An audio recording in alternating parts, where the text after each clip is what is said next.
তো বন্ধুরা চলে এলাম তোমাদের সাথে আবার রান্নার দুপুরের মেনুর ভিডিও শেয়ার করতে। শুভ দুপুর, সবাই কেমন আছে? সবাই নিশ্চয়ই ভালোই আছো আর সবসময় চাই ভালোই থাকো।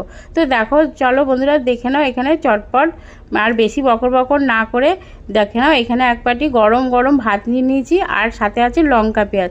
তো বন্ধুরা আবার আর একটা কথা বলছি যে ভিডিওটা কিন্তু কেউ স্কিপ করো না, পুরো ভিডিওটা একটু কষ্ট করে দেখে একটা সুন্দর করে গঠনমূলক কমেন্ট করে দিও বন্ধুরা।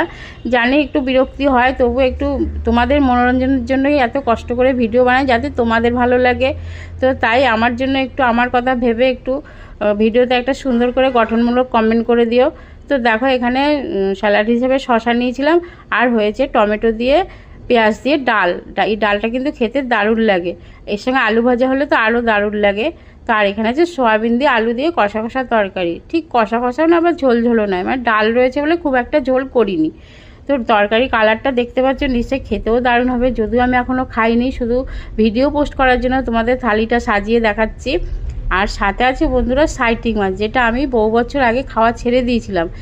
আগে কিন্তু খেতে খুব ভালোবাসতাম, জানি না একদিন হঠাৎ কি হলো, একটু ঘৃণা লেগে গেছিলো, দিয়ে আমি সেই থেকে খাই না। কিন্তু আজকে প্রায় 4-5 বছর পর এই মাছটা আমার ঘরে নিয়ে এসছে তোমাদের দাদাভাই, যেহেতু ও খেতে খুব ভালোবাসে।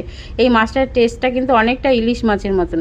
তো আমি সর্ষে দিয়েও রান্না করা যায়, তবে আজকে আমি মশলা দিয়ে কষা কষাই করেছি, যে যদি খেতে না পারি। তো দেখো মনে হচ্ছে খেতে নিশ্চয়ই ভালোই হবে, কালারটা এত সুন্দর এসেছে।